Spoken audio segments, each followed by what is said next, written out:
안녕하세요.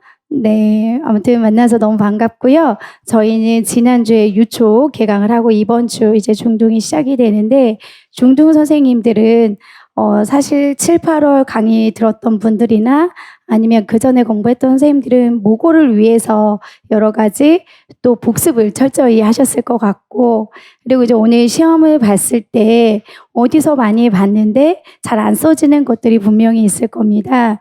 그래서 모의고사는 계속 저희 실력을 지금 우리가 보완하기 위해서 어떤 것을 내가 잘 인출이 안 되는지 확인하기 위한 것이지 진짜 나의 실력은 계속 아니다라고 생각을 하시고요.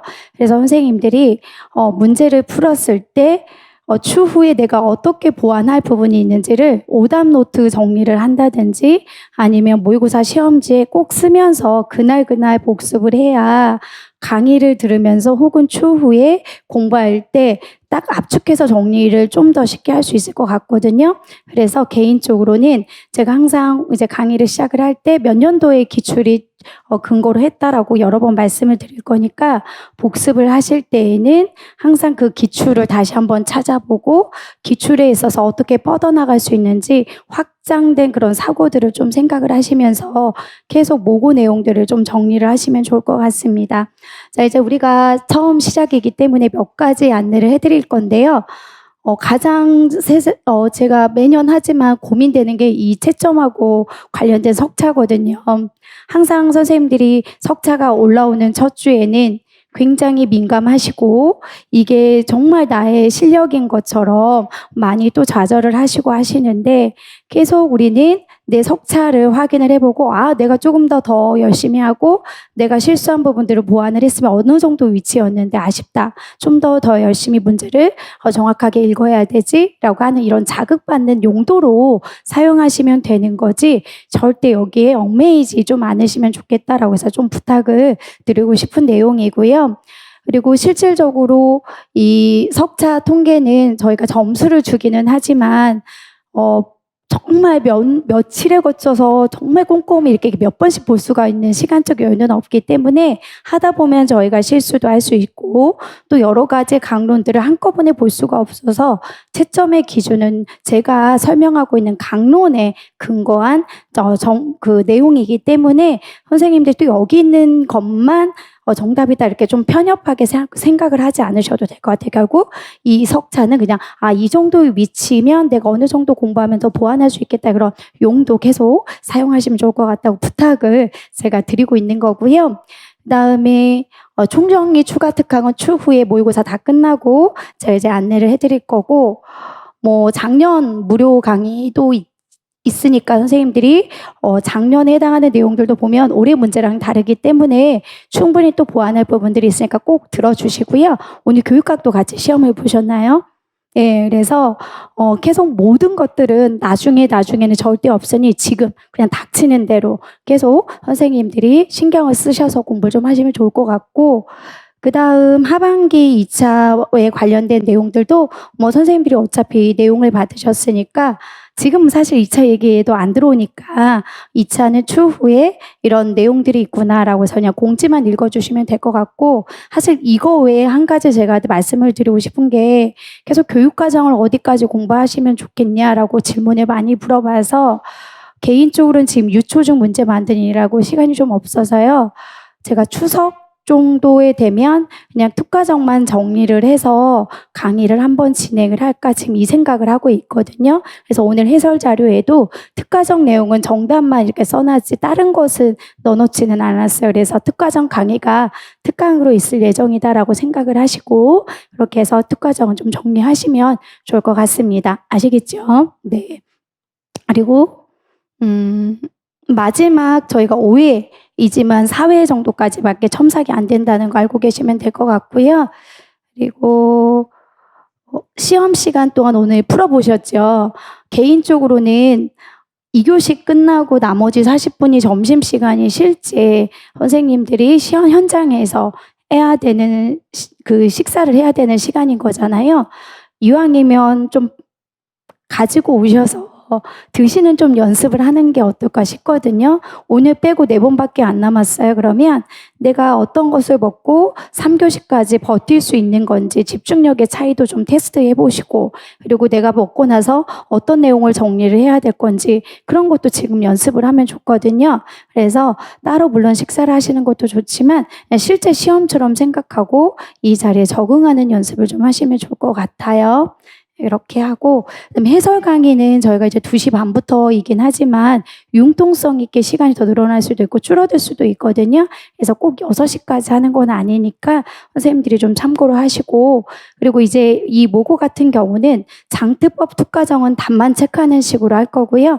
그리고 특학 같은 경우는 제가 기출 어디 부분 문제 활용했다, 이 부분 꼭 봐라라고 해서 기출을 설명하고, 그다음에 나는 어떤 식으로 응용을 했는지 말씀을 드리면서 강의를 진행을 하려고 합니다.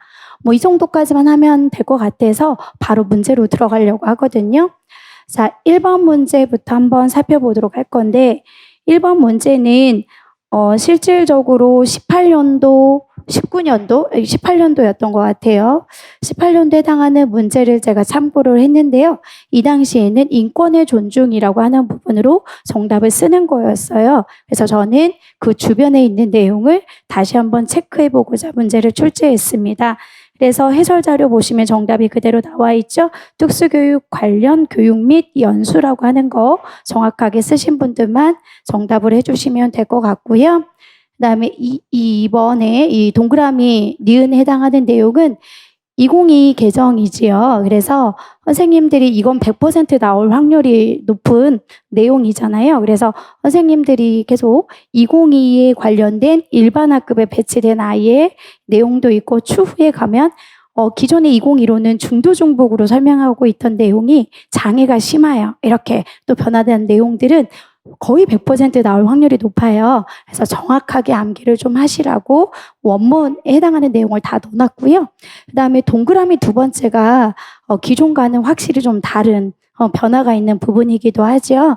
그래서 학생의 교육적 요구에 따라 초, 중, 학교 교육과정을 재구성하거나 특수교육 교육과정에 따른 교과용 도서, 그 다음에 통합교육력 교수학습 자료라고 하는 걸로 정확하게 쓰신 분들만 맞았다고 해주시면 되겠습니다.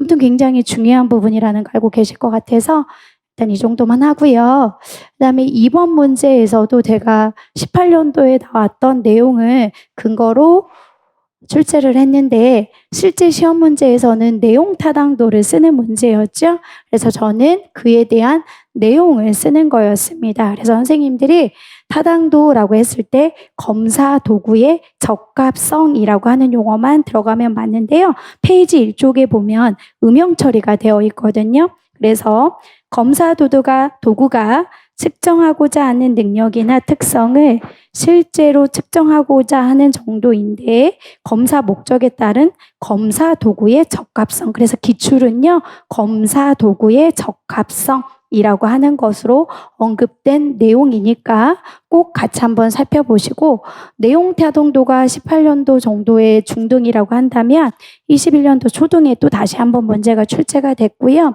그 다음 선생님들은 예언 타당도라고 하는 것도 있고, 조금 더 보시면 공인 타당도도 있고, 그 다음에 구인 타당도 등등도 같이 한번 살펴보시면 좋을 것 같습니다. 그 다음에 조금만 위에 이제 바로 가볼게요.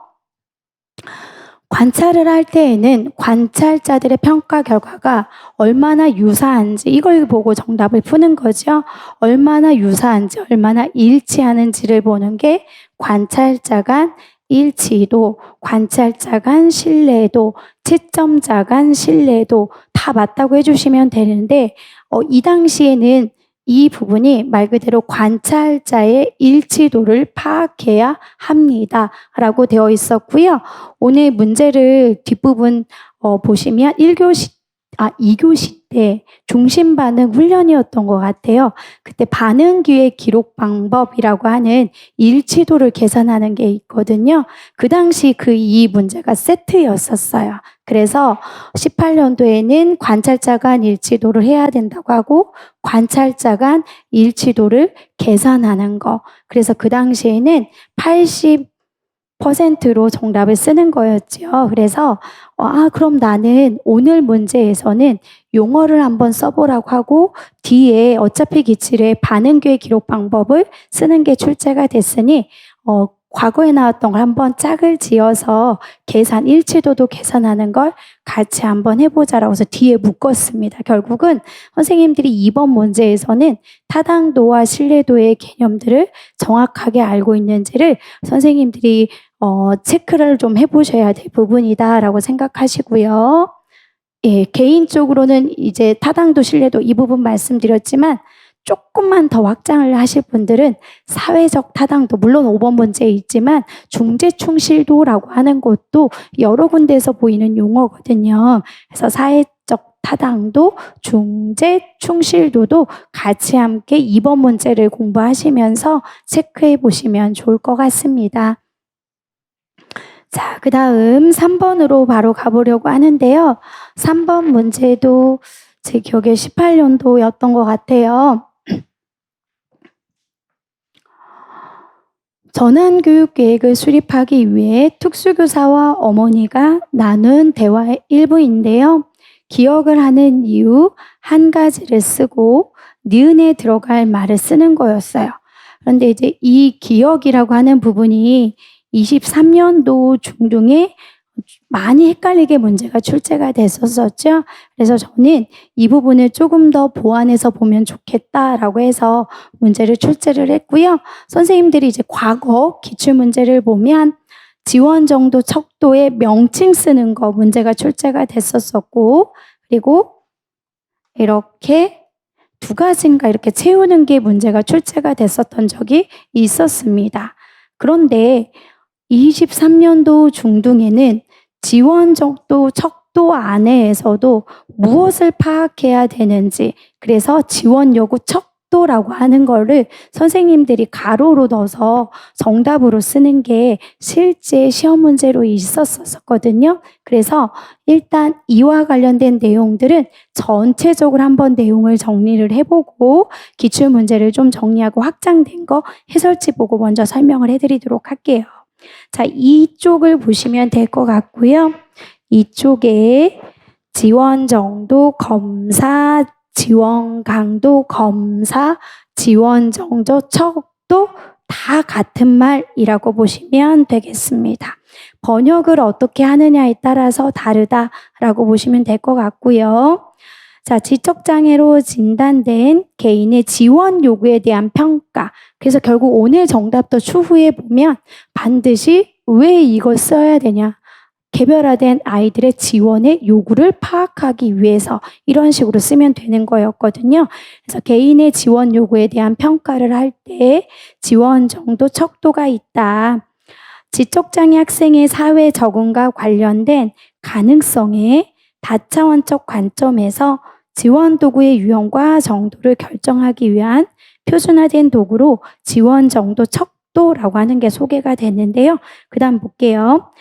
성인용도 있고 아동용도 있죠. 보면 개인의 지원 요구 패턴과 정도에 관한 정보를 제공하는 표준화된 검사 도구이다. 그래서 오늘 정답은 기억 같은 경우 계속 개인의 지원 요구에 대한 걸 평가를 알아볼 수 있다. 개인의 지원 요구 패턴과 정도에 관련된 걸 알아볼 수 있기 때문에 어떤 것 쓰든 상관은 없거든요. 그런데 이런 개인의 지원 요구라고 하는 것을 우리가 파악하기 위해서는 넘겨서 3쪽을 보시면 세 가지를 구체적으로 평가를 해야 된다는 거죠. 그 세 가지가 첫 번째는 자주 요구되는지라고 해서 지원의 빈도, 지원할 때마다 얼마나 많은 시간이 소요되는지 지원의 시간, 어떤 유형의 지원이 필요한지 지원 유형이라고 하는 것이 있는데요. 그 내용을 그대로 구성으로 한번 갖고 올게요. 구성 첫 번째 보겠습니다. 이 검사의 대상 연령은 16세에서 72세이고 세 장의 프로파일을 구성할 수 있다. 1장은 지원 요구 척도라고 음영 표시가 되어 있죠.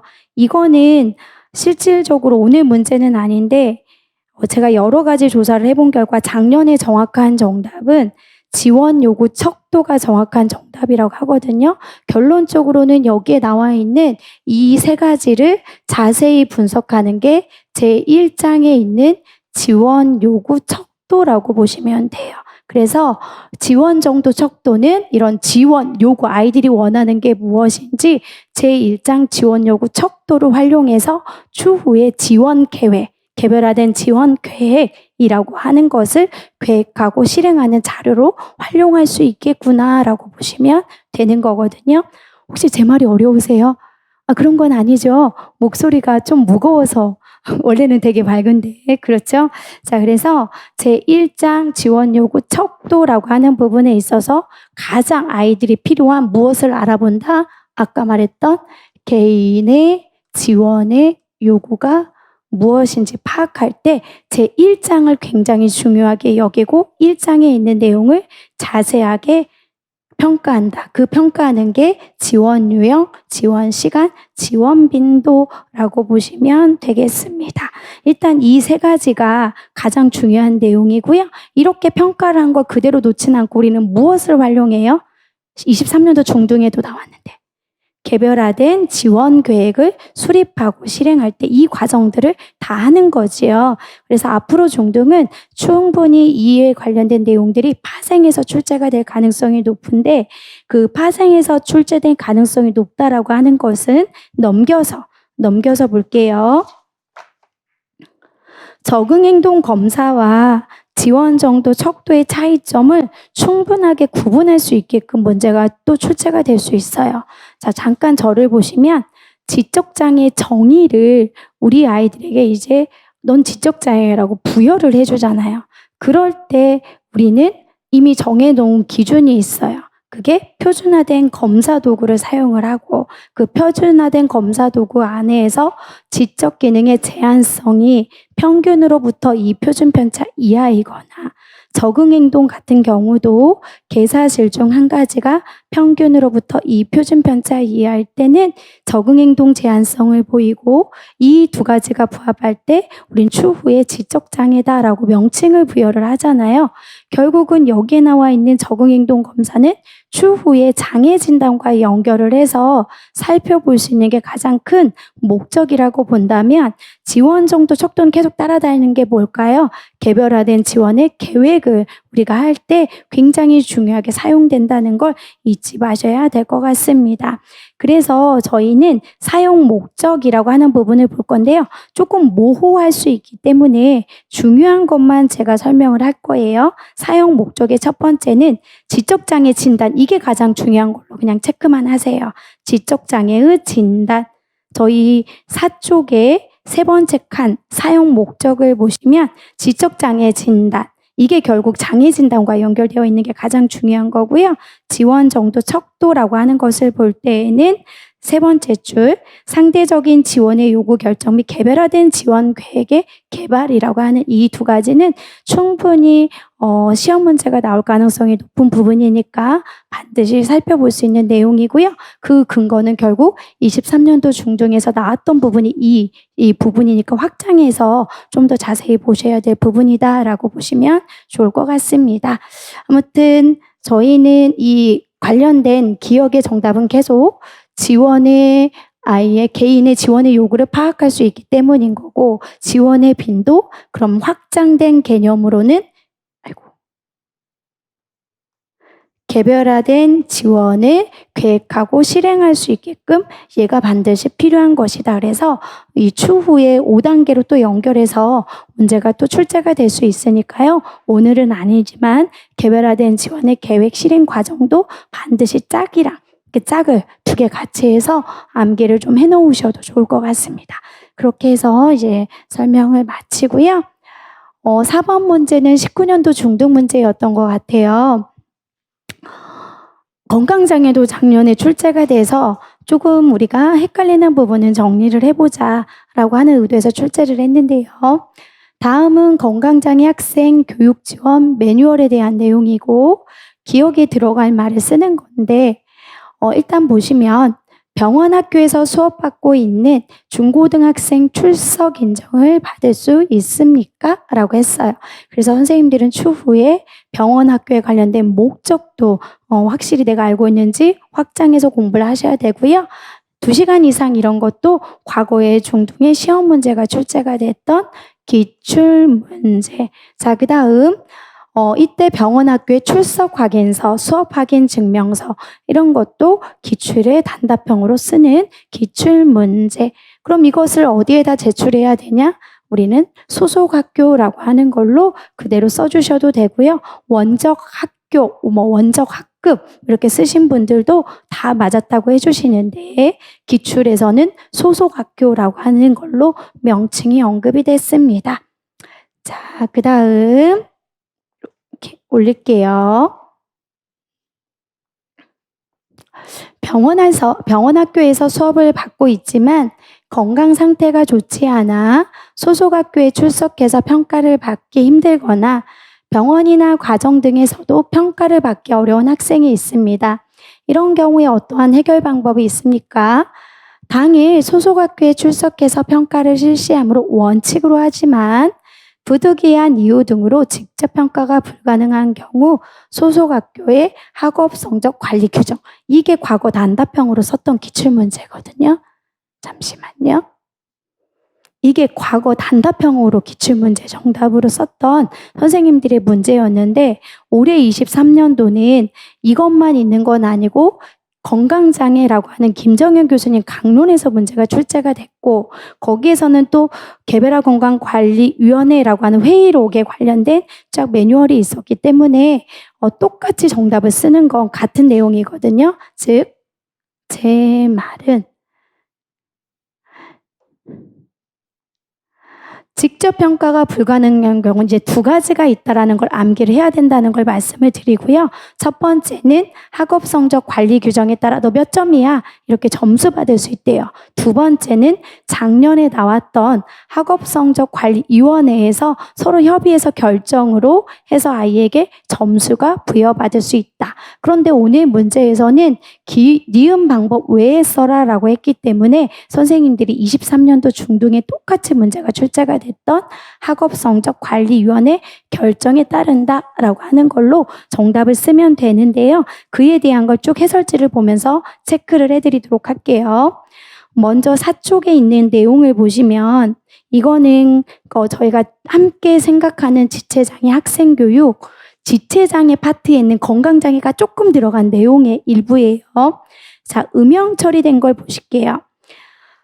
학교 단위 평가 관련 위원회. 그럼 이게 뭘까요? 지금 우리가 23년도 중등에서 보는 학업성적관리위원회라고 하는 말과 똑같은 거죠. 그래서 오늘 정답으로 학교 단위 평가 관련 위원회라고 쓰셔도 똑같은 정답이 되기는 해요. 저희 4쪽 보고 있어요. 4쪽. 4쪽에 음영 처리되어 있는 거. 그리고 오늘처럼 학업성적관리 규정이라고 해서 2가지를 생각하시면 되는데 그중에서도 김정현 교수님 강론은 5쪽으로 한번 넘겨볼까요? 자, 5쪽으로 넘기면 입학 기준에서부터 쭉 이제 나와요.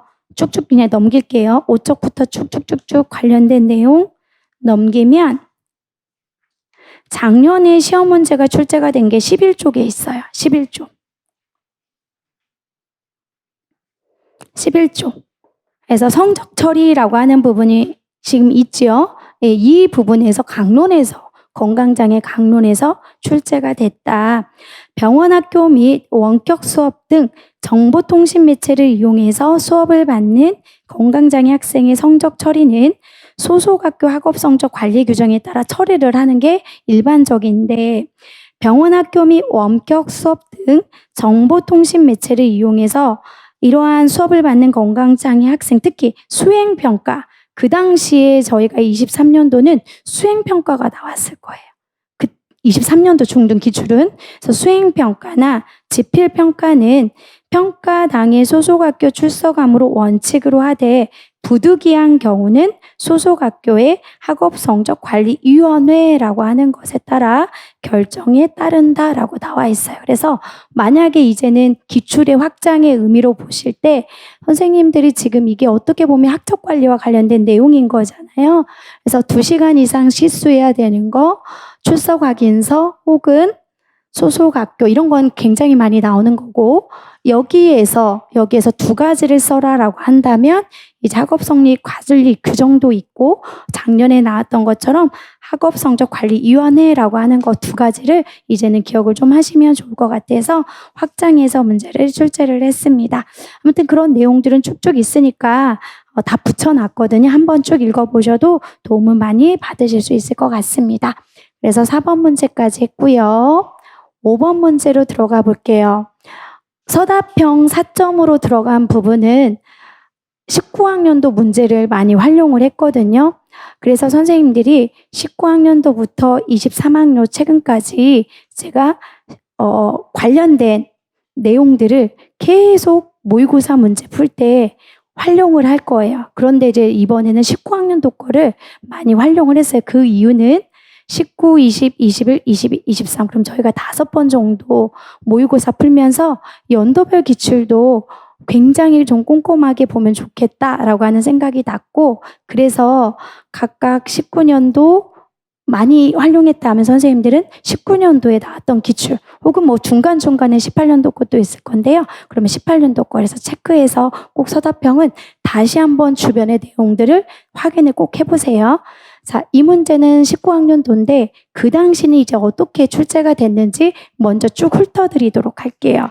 19년도 중등에 뭐 정말 우리가 이루 말할 수 없을 정도로 최악으로 문제가 어렵게 출제가 됐던 해였고요. 근데 그렇게 지금 첫 모의고사 때 내면 너무 좌절하시고, 사실 우리는 실제 시험은 또 그렇다 치더라도 연습을 할 때에는 너무 어려운 건 또 포기할 수가 있기 때문에 그렇게는 내지 않고 좀 조정을 했기는 했습니다. 아무튼 실제 시험 문제에서는요, 예를 쓰는 게 시험 문제였어요. 그럼 선생님들은 사회적 능력을 쓸 때 여기에 나오는 개념들도 확실하게 암기가 되어 있는지 체크를 해보셔야 되고요. 그 다음 실제 시험 문제에서는 여기 3번이 여기 3번이 선생님들이 정답으로 쓰는 문제였어요. 자, 그 다음에 실제 시험 문제에서는 오늘은 한 가지만 좀 정확하게 써라라는 의도로 딱 떨어지게 했지만, 이 당시에는요, 뭐 선생님들이 타당도가 높은 것으로 면접이나 아니면 오늘처럼 지명도 측정법도 있지만 평가 방법이나 평가 대상도 다르게 하는 걸로 2가지를 쓰는 게 기출문제였거든요. 그래서 저는 그럼 그 주변에 있는 것들을 어떻게 좀 활용을 할까라고 생각을 하다가 사회성 기술, 사회적 기술도 선생님들은 보시면 아시겠지만 12년도 중등에 객관식으로 나왔던 지문이에요. 그때 정의가 그대로 있었었거든요. 그래서 오늘 사회성 기술의 정의도 한번 써보자. 그리고 아직까지 한 번도 출제가 되진 않았지만 이런 사회성 기술을 분류하는 여러 체계들이 6개 정도가 김혜아 교수님 책에 있는데 아직까지 출제가 되지 않았기 때문에 오늘은 그런 기술들도 같이 한번 살펴보는 걸로 문제를 출제 한번 해보자라고 생각을 일단 했습니다. 그래서 기억과 니은에 관련된 것만 먼저 14쪽에 보면서 체크를 해드리도록 할게요. 자, 사회적 기술이라고 해서 음영 처리가 되어 있는 게 있습니다. 동그라미 1번을 보시면 사회적 관계를 성공적으로 수행하기 위해서 사용하는 구체적인 행동으로서 직접 관찰이 가능한 것이다. 그래서 다른 거 다 생략하더라도 구체적이고 관찰 가능한 행동이라고 하는 것이 있으면 무조건 맞았다고 해주시면 되겠습니다. 구체적이고 직접 관찰이 가능한 행동, 이렇게 표현하시면 다 맞았다고 해주시면 돼요. 그럼 선생님들은 사회적 기술 오늘 써봤고, 그 다음에 과거에는 사회적 능력이 있어요. 그럼 한 가지를 더 머릿속에 떠올려야 되는 거거든요. 그게 뭘까요? 사회인지. 그래서 12년도 중등의 객관식이 출제가 된 걸 보시고 사회인지는 어떻게 파악하고 있는지를 꼭 체크를 한번 해보시면 좋을 것 같습니다. 개인적으로는 이 각각의 용어를 이제 쭉 풀이를 해놓고 틀린 것 찾고 바르게 고쳐라 뭐 이런 식으로도 또 충분히 할 수가 있거든요. 그래서 사회적 기술, 사회인지, 사회적 능력의 정의를 확실하게 좀 체크를 한번 해보자라고 선생님들이 생각하시면 좋을 것 같고, 니은은 아직까지 한 번도 출제가 되진 않았지만 충분히 사회적 기술을 따져볼 때 한 번도 안 나온 거거든요. 그래서 나올 수가 있어요. 자, 정의에서도 나왔고 우리가 머릿속에 좀 더 기억을 되짚어 보면 사회적 기술 결함, 그러니까 사회적 기술에서 결함을 볼 때 기술 결함, 수행력 결함 출제됐고요. 평가 방법이라든지 패스트 슬램 다 나왔거든요. 근데 아직까지 한 번도 출제가 되지 않는 게 여기에 나와 있는 6가지 사회적 기술이에요. 그래서 만약에 확장의 개념으로는 여기에 나오는 분류 체계라든지 정의를 좀 꼼꼼하게 살펴볼 필요가 있을 것 같습니다.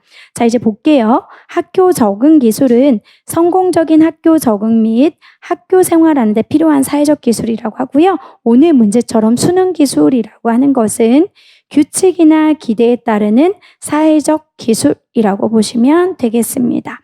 친구관계 기술은 성공적인 친구 관계를 형성하고 유지하는 데 필요한 사회적 기술이고요.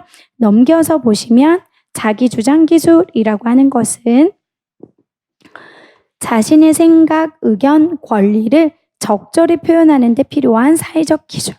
자기통제 기술은 자신의 행동이나 감정을 조절하고 통제하는 데 필요한 사회적 기술. 그다음에 자기 외모 기술은 자신의 외모를 관리하는 데 필요한 기술이라고 해서 아무튼 용어랑 정의는 좀 꼼꼼하게 살펴볼 필요가 있을 것 같습니다. 그래서 여기까지 선생님들이 공부를 하실 때에는요, 각각의 용이 아직까지 나오지 않는 걸 좀 꼼꼼하게 연습해서 인출을 하시면 좋을 것 같고, 중재 및 평가라고 했기 때문에 상황 맥락 중재, 그럼 머릿속에 선생님들은 얘만 있진 않고 그 선생님들이 슬램 전략이라고 하는 것도 떠올릴 것 같아요. 이 2가지 단계별에 들어가는 내용들은 당연히 이제 공부를 하셨을 것 같고요. 그 다음 오늘 문제는 또 아니지만 패스트와 슬램 전략의 공통적인 특징이라고 한다면 역으로 상황 맥락 중재라는 것도 반드시 공부를 좀 하셔야 될 것 같습니다.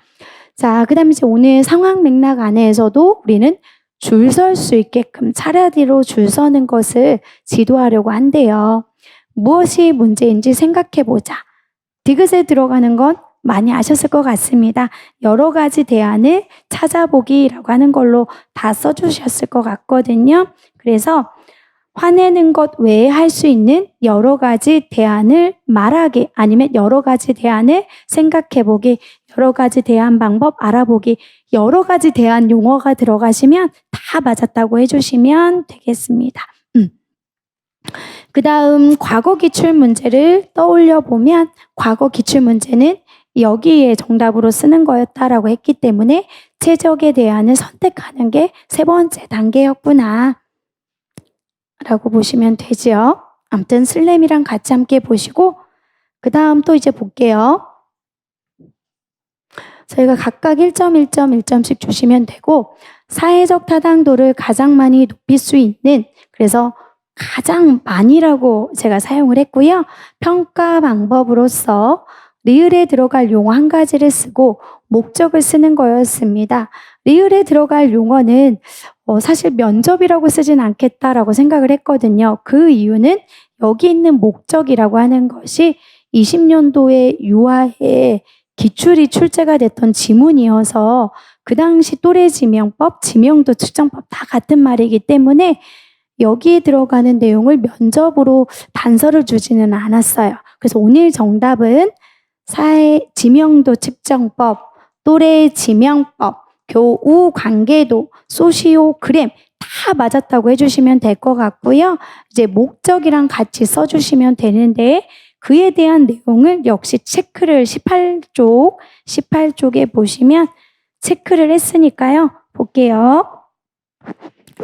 18쪽의 지명도 측정법, 또래 지명법, 교우 관계도, 소시오, 그램 다 맞는 거죠. 자, 목적. 대상 아동이 또래에게 어떻게 인지되고 있는지를 알아보기 위해서라고 하는 걸로 정확하게 쓰신 분들만 정답으로 해주시면 되겠습니다. 만약에 그 예시로 선생님들이 쓴다. 그럼 뭘까요? 같이 짝이 되고 싶은 친구, 아니면은 정말 싫어하는 친구, 좋아하는 친구, 지명을 하는 것, 이런 것들도 기억을 해두시면 좋은데, 얘는 15년도도 출제가 됐고요. 21년도였던 것 같아요. 즉 지명도 측정법은 여러 번 문제가 출제가 됐거든요. 그래서 반드시 목적도 알아두시고 플러스 예시를 한 가지 쓰라고 하는 것도 다 알아두시길 바라겠습니다. 왜 이 방법을 쓰냐? 장점, 가장 타당도가 높다라고 하는 게 가장 큰 장점이기도 하지요. 자, 그래서 리을이라고 하는 부분은 굉장히 중요한 내용이기도 하고 쉽지만 또 나올 수 있는 이유가 이제 최근에 아는 또 경호 친구 엄마들을 봤는데 그쪽 반에는 선생님이 적으라고 했대요. 가장 점수가 높은 친구, 인기 있는 친구, 이런 것들을 했다라고 하더라고요. 그래서 실제 현장에서 이런 또래 지명법은 학생들을 파악하기 위해 선생님들이 많이 사용하는 방법이긴 하구나라고 느꼈거든요. 그래서 반드시 기억을 하시되 조금만 보완을 해서 또 설명을 해드리도록 할게요. 오늘 문제가 아니라 선생님들이 여기에 보시면 한급한 적응행동 검사라고 하는 게 있어요. 그럼 이거는 선생님들이 표준화된 검사니까 사회적 타당도가 가장 낮은 거라고 보시면 되는데요. 물론 자기보고법도 있고 뭐 여러 가지도 있지만 주로 표준화된 검사 도구는 타당도가 가장 낮아요. 왜 그럴까요? 거짓말로 아이가 해당하는 거 체크할 수도 있고 선생님도 옛날의 일치에서 어떤 과거 회상적인 부분에서 아이를 체크할 수 있기 때문에 친구들이 계속 보는 자주 보는 친구들이 평가를 해주는 건 아니거든요. 그래서 표준화된 검사 도구가 타당도가 가장 낮은 거라고 선생님들은 생각하시면 될 것 같고요. 이 적응행동 검사라고 하는 거 안에서 물론 KCBR은 아니더라도 선생님들은 국립특수교육원에서 만든 그 적응행동 검사가 있잖아요. 개념적, 사회적, 실제적 이런 것들도 같이 또 연계해서 추후에 사회성 꼭 학습장애만 나타나는 건 아니거든요. 오늘처럼 선생님들이 경도장애 혹은 지적장애 추후의 학습 다 연계가 될 수 있으니까요. 꼭 같이 한번 살펴보시면 좋을 것 같아요. 그 다음에 사이에 본다면 관찰, 그래서 타당도가 높은 거에서 낮은 거대로 순서대로 나열하시오 이렇게 주어질 때에는 지명도 추정법이 가장 낮은 거에서는 표준화된 검사가 가장 낮고 그 다음에 관찰, 그 다음에 지명도 측정법이 가장 타당도가 높은 거 이렇게 해서 순서적으로도 알고 계시면 좋을 것 같습니다. 아무튼 간단하긴 하지만 우리는 문제의 정답을 맞고 틀리고 보다는 계속 내가 이 주변에 있는 것까지 알고 있는지 아닌지를 생각하면서 체크를 반드시 하셔야 돼요. 그래서 기출문제를 한번 확인해 봤고요. 그 다음에 6번도 19년도 중등 문제였어요. 19년도 중등 문제를 볼 때 생각보다 이 문제는 어려운 문제는 아니었거든요. 그럼 어떤 식으로 문제를 물어봤는지 제가 먼저 설명을 해드릴게요. 이 당시에는 이렇게 추체로를 손상한다. 추체로 손상을 쓰는 문제였었고요. 경직형하고 무정의 운동형을 근긴장도 측면에서 비교하는 문제였어요. 그래서 그 당시에 경직형은 근육의 긴장도가 높지만 무정의 운동형은 근육의 긴장도가 수시로 변한다라고 하는 쓰는 기출문제였고요. 원시반사의 개념을 쓰는 문제였어요.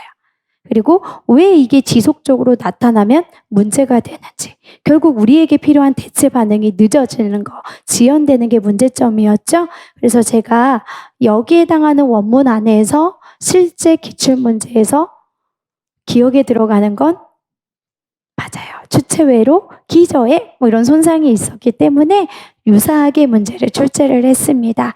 그래서 무정의 운동형은 동작 조절에 기여하는 기저해, 추체외로 혹은 대뇌핵 등등으로 다 정답을 하면 되는 거였고요.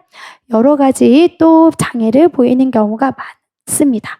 식사 보조를 하다 보면 목을 움직일 때 갑자기 팔이 뻗쳐서 놀란 적이 많대요. 그래서 이 내용을 생각을 하다 보니까 맞아, 비대칭 긴장성 경반사 연결할 수 있겠지라고 하는 게 아이디어가 떠올랐고, 그래서 비대칭 긴장성 경반사는 23년도에 중동에도 나왔지만 22년도 그 전에 계속 중동에 많이 출제가 됐던 파트였습니다. 그래서 목을 좌우로라고 하는 힌트가 있기 때문에 선생님들은 비대칭 긴장성 경반사 정의를 확실하게 쓸 수 있으면 좋겠다라고 생각을 해서 정의를 오늘 한번 써보라고 문제를 냈고요.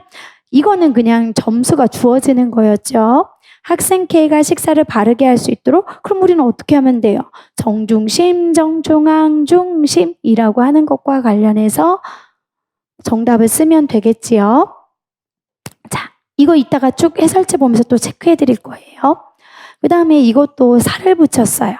아, 비대칭 긴장성 경반사 이거 보고 제가 아이디어가 나왔다면 계속 우리는 15년도 중등의 논술에서도 고유수용 감각하고 비대칭 긴장성 경반사를 이렇게 신경발달 처치랑 연결한 기출문제가 있었었지. 같이 한번 섞어보자 라고 해서 똑같이 15년도 중등에 나왔던 기출을 짜집기를 했다라고 보시면 되겠습니다.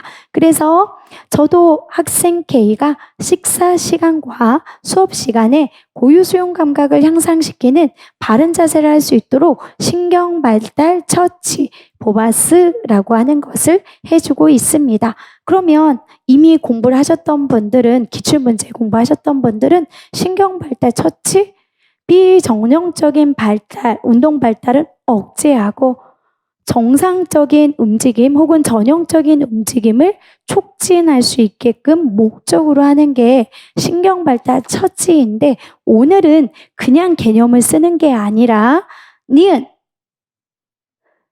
리을이라고 하는 것과 연관해서 쓰라고 했기 때문에 실제 기출 정답하고 똑같이 쓰면 되겠구나. 그렇다면 비대칭 긴장성 경반사는 억제하고 고유수용 감각을 촉진한다. 이렇게 쓰면 되는 게 시험 문제 정답이었죠? 그거 그대로 쓰면 되는 문제였습니다. 자, 다시 한번 쭉쭉 정답을 체크해 드리도록 할게요.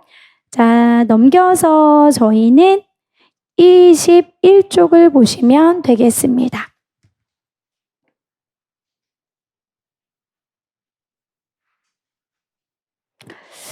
자, 21쪽의 문제를 보시면, 해설 자료를 보시면 대뇌핵, 뇌기저핵, 추체외로 등으로 정답을 하시면 되고요. 그 다음에 넘겨서 한번 살펴보도록 할게요. 참고로 오늘 문제는 아니지만 고은 교수님 3판에서 경직형이라고 하는 것을 보시면 마지막에 원시적 집단 반사 운동이라고 하는 게 있거든요. 이게 기출문제에서는 공동운동 패턴, 공동운동으로 출제됐어요. 자, 22쪽에 경직형이라고 하는 표 11-2 지금 보고 계시죠? 그래서 원시적 집단 반사 운동, 최근의 시험 문제 혹은 정동훈 교수님 강론은 다 공동운동. 아이고.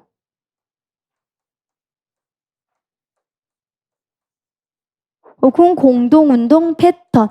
만약에 이것만 주어진다고 했을 때 장애 아이의 내성마비 유형을 찾으라라고 한다면 경직형도 바로 찾을 수가 있어야 돼요.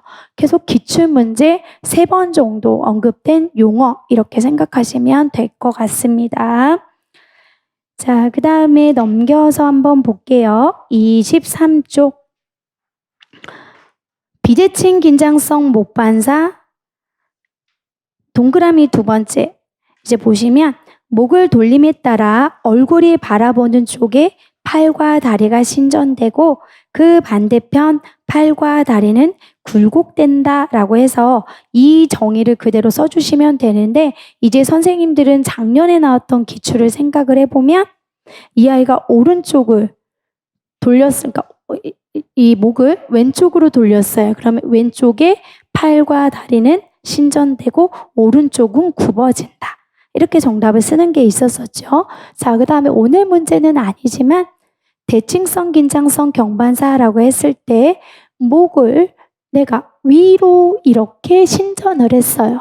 그러면 팔도 신전, 다리는 굴곡되는 거, 이런 관계들도 계속 옆에다 같이 쓰면서 공부를 하시면 좋을 것 같습니다. 자, 그 다음에 선생님들이 과제 제시라고 해서 세 번째 보면 정면, 정중심 뭐 이런 게 있지요. 뭐 이거는 뭐 중심, 정중심, 정중앙 다 맞았다고 해주시면 되겠습니다. 그런데 이제 조금만 더 확장해서 공부를 하실 때 우리가 비대칭이라든지 대칭은 항상 짝이 되어서 문제가 같이 언급이 되는데 13년도 중등 객관식에 그 당시 이제 공동운동도 나왔던 키워드이고요. 지금처럼 그 당시에는 욕창 발생 부위도 언급이 됐었거든요. 근데 아직까지 또 욕창과 관련된 건 문제가 출제가 되진 않았어요. 그래서 비대칭 긴장성 경반사는 자골과 고관절에 주로 욕창이 발생을 하고 추후에 대칭성 긴장성 경반사는 꼬리뼈 있는 청골과 비골에 욕창이 발생한다. 이것도 두 개 바꾸어서 틀린 것 찾고 바르게 고치시오라고도 할 수 있기 때문에 충분히 선생님들이 용어들을 정확하게 체크를 할 필요가 있다라고 생각하시면서 공부하시면 좋을 것 같습니다. 그 다음 이제 넘겨서 보시면 여러 강론에서 설명하고 있는 그림 자료들도 있으니까 꼭 같이 한번 읽어보시면 될 것 같고요. 저희는 26쪽에 가보시면 신경발달 처치라고 하는 게 나오죠. 보바스 치료. 신경발달 처치의 궁극적인 목적은 학생의 비전형적인 움직임 패턴을 억제하고 필수적인 자세 반응을 포함한 전형적인 움직임 패턴을 촉진하는 것이다. 개념은 이거지만 저는 오늘 이렇게 연관해서 써라라고 했기 때문에 니은에 해당하는 비대칭 긴장성 경반사는 억제하고 필수적인 자세 반응 포함한 게 고유수용 감각이죠. 고유수용 감각은 촉진한다. 이렇게만 써주시면 다 맞았다고 해주시면 돼요.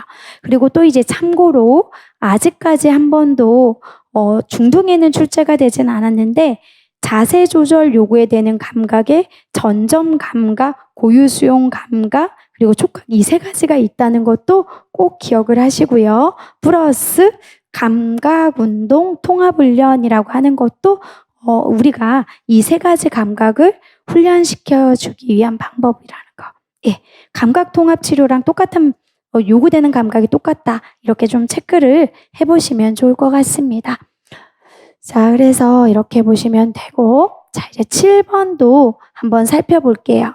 7번의 원문 기출문제 19년도에 나왔던 것을 보실 때에는요. 19년도 교체 기술이 밑줄이 그어져 있었어요. 그 당시에. 그리고 얘를 기능적인 측면에서 쓰는 거였거든요. 그래서 문쟁동보다 바람직하고 동등한 기능을 가진 교체 기술을 해주는 거 이런 식으로 썼던 기출문제가 있었었고요. 그리고 대처 및 인내 기술 들어가는 가로, 네, 가로에 예 용어를 쓰는 게 기출문제였어요. 그 다음 실제 기출문제에서는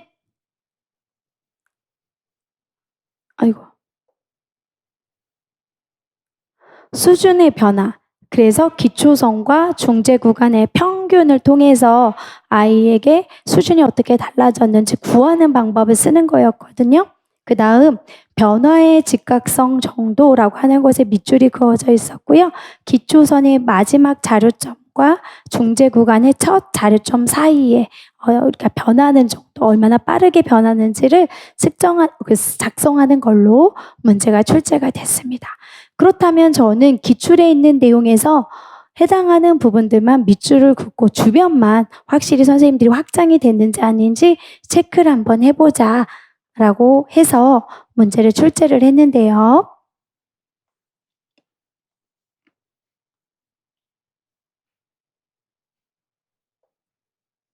일단 자, 문쟁동이라고 하는 거에서 욕을 하는 행동이 있습니다. 일단은 저희가 머릿속에서 문쟁동이라고 하는 것도 있지만 긍정적 행동 지원의 단계를 생각을 해보면 문쟁동의 정의도 하고 우선순위라고 하는 것도 있거든요. 그래서 머릿속에 우선순위라고 하는 걸 할 때 실제 기출에 대한 파괴적인 행동, 그 다음에 방해 행동, 그리고 경미한 방해 행동 등이 있었었지. 파괴적인 행동, 다른 사람한테 해를 끼치기 때문에 바로 우선순위를 두어서 행동 지원이 들어가야 되는 내용들이 기출에 또 출제가 되기도 했습니다. 상동행동은 아니기 때문에 유추를 해보면 이 욕을 하는 행동은 방해 행동이 될 수는 있겠구나라고 유추는 해볼 수가 있겠죠.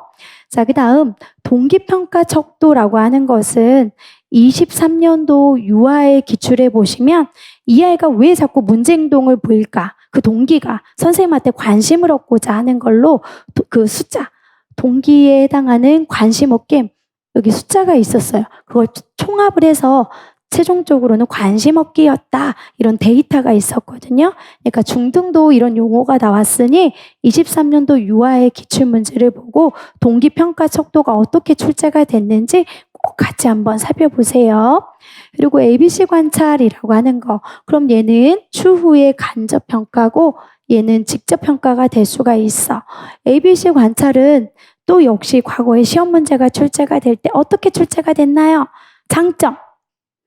구체적인 정보, 자세한 정보를 알 수 있다. 이렇게 해서 정답으로 쓰는 게 기출문제로도 출제가 됐었었죠. 자, 가설의 설정인데요. 학급에서 컴퓨터 게임을 위해 또래나 교사에게 욕을 한다인데요.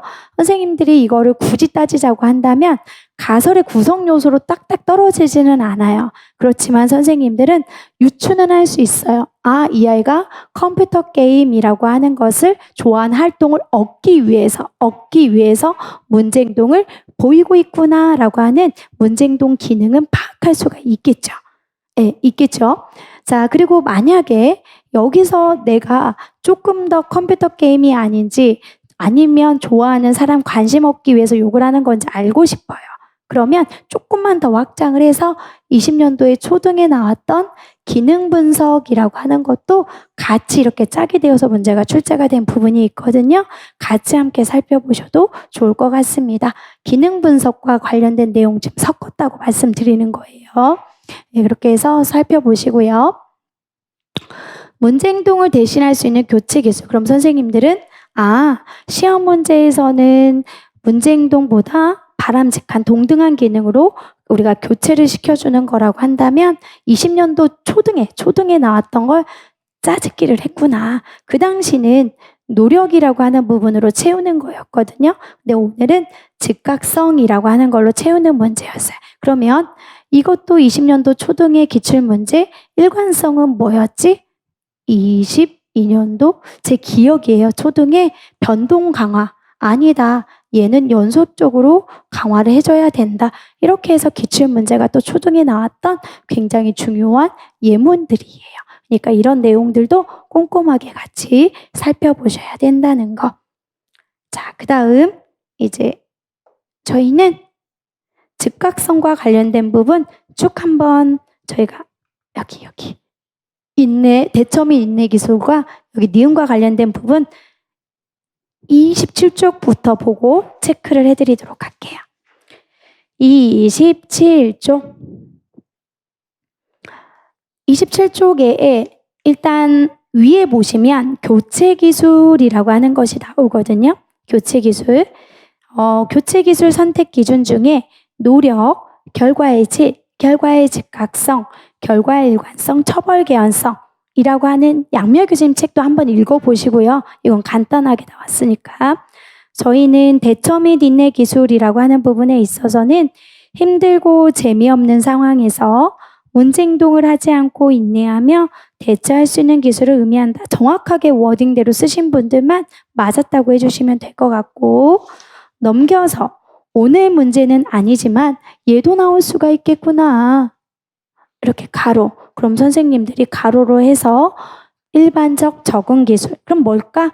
문제 행동을 예방할 수 있으면서 의미 있는 생활을 향상할 수 있는 걸 우리는 일반적 적응 기술이라고 얘기할 수 있겠구나. 그 대표적인 게 뭐가 있을까요? 학업 기술, 사회성 기술. 이렇게 같이 연계해서 보셔도 되겠습니다. 자, 오늘 이제 정답은 결과의 즉각성이라고 하는 부분 음영 처리되어 있는 게 있거든요. 교체 기술은 문제 행동에 비해서 더 신속하게 원하는 결과를 가져올 수 있는 것인가? 이렇게 해서 정확하게 쓰시면 되는 문제였습니다. 결과의 일관성하고 즉각성을 많이 헷갈려 하시더라고요. 그래서 좀 구분해서 확실히 이참에 정리를 하시도록 오늘은 결과의 즉각성이라고 하는 걸 문제를 출제했습니다. 쭉쭉쭉 넘길게요. 넘기고 단일 대상 연구라고 하는 것으로 가보도록 할 건데요. 선생님들은 단일 대상 연구라고 하지만 대표적으로 양명희 교수님 책을 보면 이거를 시각적인 분석이라고 표현을 하죠. 이런 시각적인 분석은 중재의 효과도 알 수 있고 기능적 관계도 알 수 있고 맞습니까? 틀립니까? 그럼 안 되는 거죠. 반드시 시각적 분석 A-B 설계는 중재 효과는 알 수 있지만 기능적인 관계는 성립되지 않는다라고 하는 걸 머릿속에 기억을 하셔야 돼요. 그래서 우리는 기능적 관계를 성립하기 위해서 어떻게 해요? AB도 하고 교대 중재도 하고 중다 중재도 하고 그렇죠? 네, 그래서 항상 머릿속에 시각적 분석은 중재 효과는 알 수 있다. 하지만 중재 때문에 입증을 해주는 실험 설계는 아니다. 기능적 관계를 알 수 있는 것은 아니다. 라고 하는 것까지 파악하셔야 돼요. 왜 여러 번 얘기할까요? 지금 제가 말한 것도 기출에 다 출제가 됐던 기출 내용이죠. 그리고 선생님들이 이제 개인적으로 여기 있는 내용을 조금 더 보고 싶은 분들은 16학년도 초등에 이런 시각적 분석을 한 가지씩, 특히 여기 두 가지씩 쓰는 간단한 문제가 있었었거든요. 그래도 같이 한번 분석할 때 좋은 자료이니까 살펴보셔도 좋을 것 같습니다. 자, 수준하고 즉각성인 정도는 문제 출제가 됐다고 했는데 오늘 경향의 변화? 도대체 뭘 쓰라는 거야? 라고 좀 고민하셨을 것 같은데요.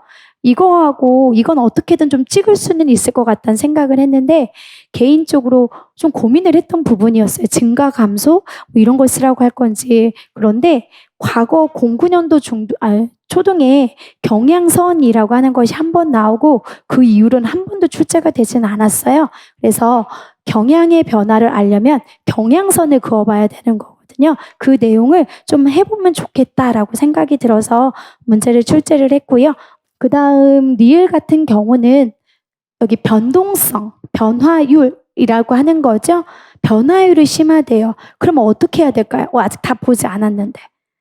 이건 우리가 기출문제에서도 출제가 된 부분이기도 하거든요. 변화가 심하다는 건 안정적이지 못하다는 거예요. 그럼 안정적일 때까지 선생님들이 어떻게 해야 될까요? 더 정보 수집, 자료 수집을 해야 되겠죠. 그런 내용이 이 주변에 있더라고요. 그래서 알아두면 좋을 것 같아서 문제를 출제를 했습니다. 일단은 30쪽을 한번 살펴보도록 할게요. 30쪽에 보시면 그냥 일단 읽어드리는 거예요. 한 상황 내에 있는 자료의 방향과 변화 정도를 의미하는 게 경향인데 자료 분석에서 자료의 경향이 확실히 바뀌면 자료의 수준은 고려하지 않아도 된다.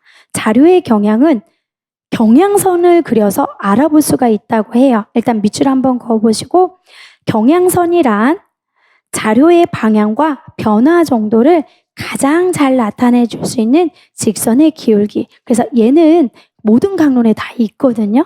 대부분의 강론에 있는데 한 번도 출제가 되진 않았고 이 기출 주변이어서 경향선도 좀 보시라고 문제를 출제를 했습니다. 자, 그다음에 넘겨서 31쪽에 볼게요. 넘겨서 보시면 자료의 변화율이라고 하는 게 나오죠. 자, 자료의 변화율은 자료 수준의 안정도를 의미해요. 그러면 자료 수준이 안정일 때 우리는 결국 기초선이 안정일 수도 있고 중재 효과가 안정적으로 나올 수도 있고 그러겠죠. 경향선을 중심으로 자료가 퍼져 있는 범위를 의미하는데 이런 Y축의 하함값과 상하감으로 그 범위를 나타낼 수 있어요. 이제 볼게요. 옆에 자료 분석에서 변화율이 심한 경우에는 자료가 안정될 때까지 좀 더 많은 자료를 구해야 한다라고 하는 거. 그래서 안정적일 때까지 계속 저희는 자료점을 수집을 해야 되겠죠. 그래서 오늘 정답은 계속 기출 주변 예를 한번 써보는 걸로 출제를 했습니다. 그 다음에 저희가 또 같은 내용이긴 하지만 밑에 자료의 경향 분석이라고 하는 거 또 나오거든요. 볼게요. 자료의 경향은 앞에서 살펴본 경향선을 그어서 알 수 있다. 그래서 경향선을 그어보면 자료가 증가하는지 감소하는지 증가 감소하는지 등등을 우리가 다 파악할 때 경향선이 활용된다라고 하는 거 다시 한번 체크해 보시면 좋을 것 같아요. 아무튼 이렇게 해서 주변에 있는 내용들을 저는 출제를 했으니까 꼭 제가 하지 않는 부분들은 선생님들이 그래도 한 번씩은 좀 읽어보시면 좋을 것 같습니다. 자, 그랬고요. 그리고 8번까지만 하고 쉬는 시간 드리도록 할 건데 이 8번 문제는 선생님들이 논술로 18년도 논술로 문제가 출제가 된 걸로 기억이 들어요. 그래서 최근에 초등에 나왔던 영수증 추측 그리고 뭐 일반화 이런 용어들 한번 그리고 중등에 나왔던 학습대 무기력 이런 것들을 좀 정리를 해보려고 그대로 기출문제를 활용을 했는데요. 학생 X의 특성을 보면 새로운 과제를 제시하면 이거 하기 싫어요. 다음에 할래요. 전에도 해봤는데 어차피 못한대요.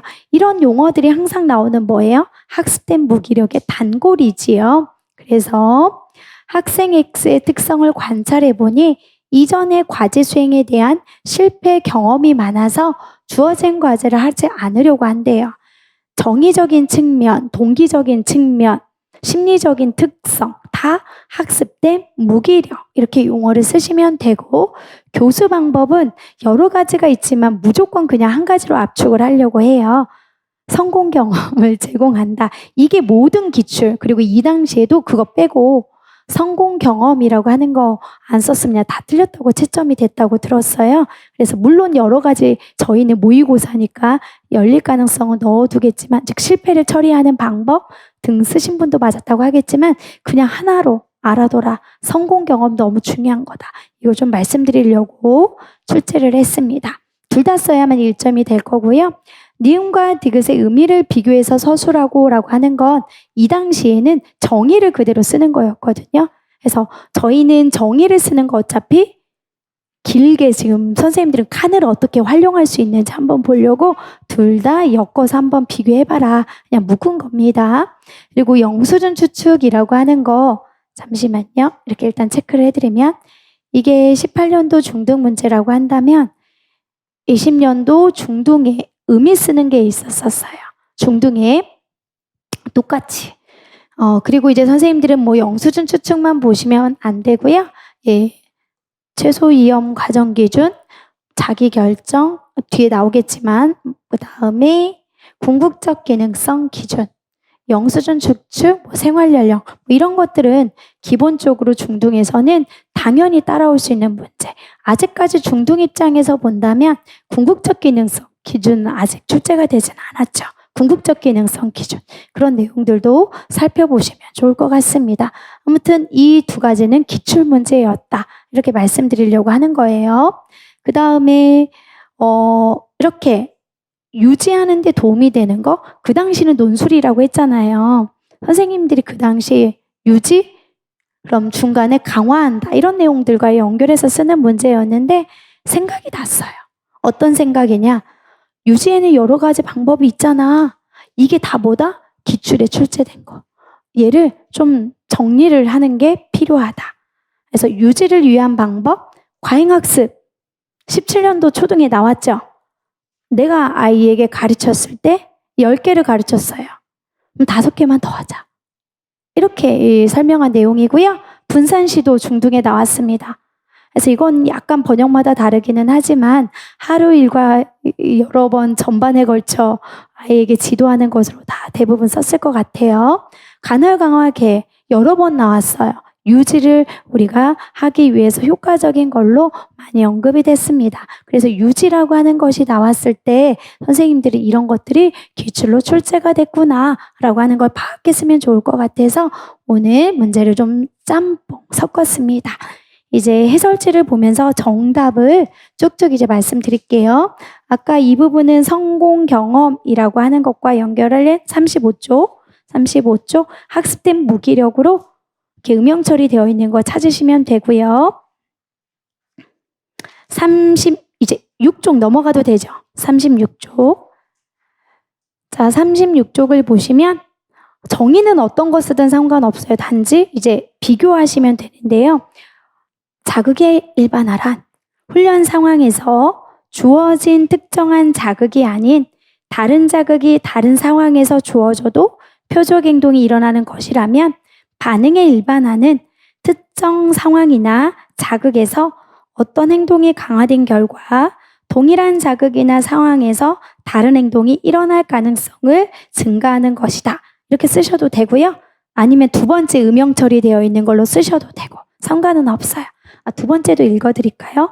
자극의 일반화란 학습할 때 있지 않았던 새로운 조건에서도 반응을 수행하는 훈련 전이라는 것이 훈련 전이인 반면 반응의 일반화는 목표하고 가르치지 않았던 것에 행동 변화가 일어나는 부수적인 행동 변화이다. 이렇게 해서 쓰시면 되는데 중요하죠? 이 일반화는 반드시 지적장애 지역사회 중심교수와 충분히 연계될 확률들이 높은 거니까 암기를 하시고 실제 이제 36쪽에 보시면 분산 연습이라고 해서 또 음영 처리가 되어 있는 게 있어요. 일정 시간 내에 분산시켜 이 용어가 없어도 대부분 하루 일과 전반에 여러 차례 연습을 시키기 때문이다. 이런 식으로 썼을 것 같거든요. 다 그렇게 썼을 것 같아요.